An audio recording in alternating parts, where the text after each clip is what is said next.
Hi, my name is Bianca, and I'm subbing in for Iris today because she's super shy and doesn't want to present in front of the class. And so her topic today is Bordetella Pertussis.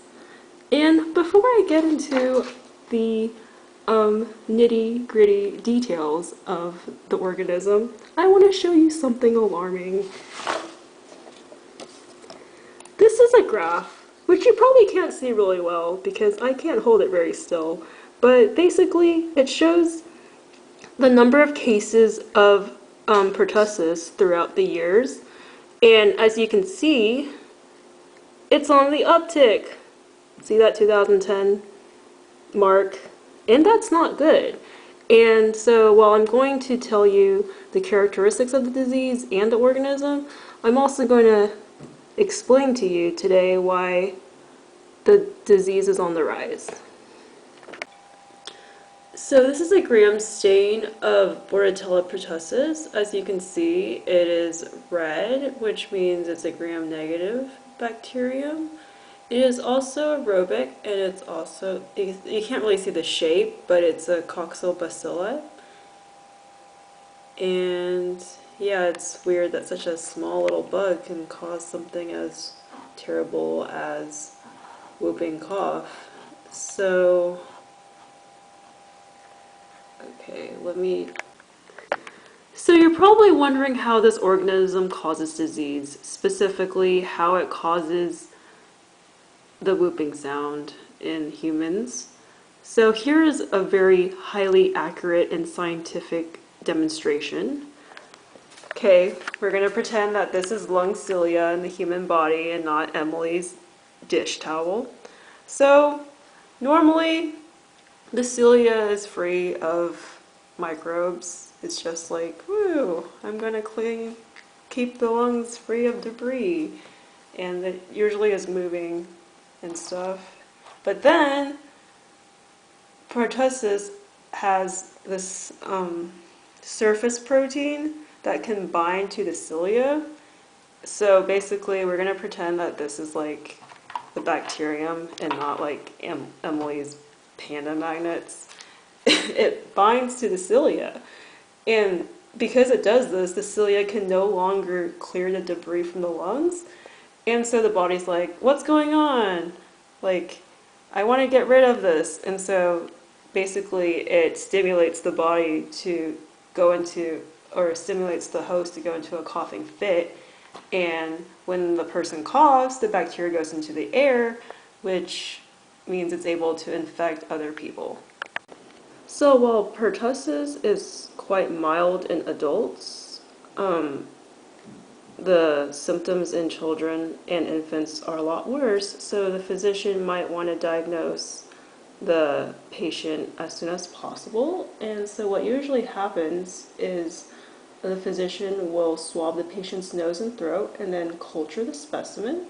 And as we've learned already in Professor Ellis's lecture, you can grow pertussis on the Bordeaux Gango agar or the BCYE plate. And there's also several biochems tests that you could do to eliminate other possibilities.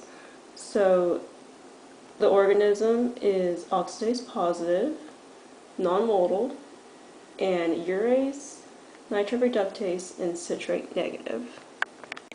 So while the lab is able to diagnose pertussis quite rapidly, especially with the PCR method, the best way to deal with this disease is to not have to deal with it at all. So thankfully, 2 vaccines are available to prevent the spread of this disease. And I have with me today Dr. Unicorn to explain the 2 different types of vaccines you can get to prevent pertussis. Well, hello there. Whoa, I'm a bit tall for this. Okay, that's better. So I'm Dr. Unicorn, and I'll just let you know now that there is 2 different vaccines. The first one is the DTaP, which stands for diphtheria, tetanus, and acellular pertussis. This one is given to children less than 7 years old, and the second one is Tdap, and that one is given to older children and adults. The thing about these vaccines, though, is that they do lose their effectiveness over time, so booster shots will be needed.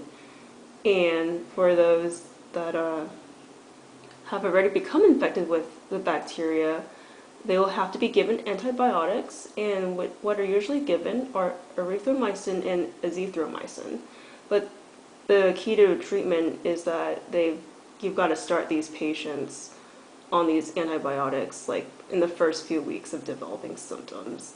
So what physicians often do is if they suspect a child has pertussis, they will just start the kid on the antibiotics right away, even before the lab results arrive, since it can be such a devastating disease. So with 2 vaccines available, one might wonder why this disease is on the rise. The answer, simply put, is that people have stopped vaccinating their kids. And I have with me today another guest to explain why she refuses to vaccinate her children. This is Mrs. Donut. Well, hi there. So, yeah, I refuse to vaccinate my kids. I mean, haven't you seen this meme? Why would my unvaccinated kid be a threat to your vaccinated kids if you're so sure that vaccines work? I mean, don't you know that whooping cough is on the rise now? But that's because you guys refuse to vaccinate your kids. No? I mean, don't you know that they didn't introduce the vaccines until 1940, and before that, mortality rates were actually dropping? I don't think that's backed by evidence. No, really. Those that have been immunized, those are the ones that get whooping cough. I mean, there was a study by the CDC that said that even people that get vaccines still become infected with the disease.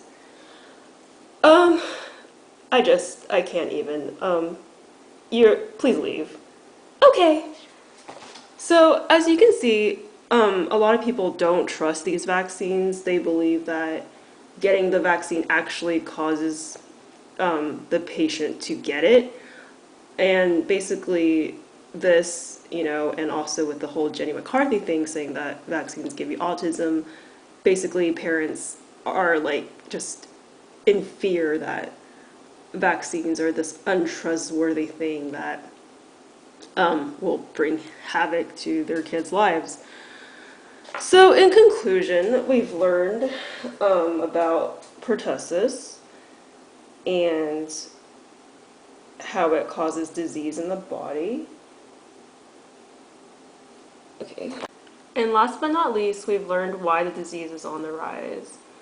So here's a friendly PSA to you all, but you already know this, which is please vaccinate your children. Whooping cough isn't always fatal, but it is just like unnecessary suffering. So with that in mind, hopefully we can spread the message to vaccinate children. So thank you for having me today, and let's all have a lot of fun in lab.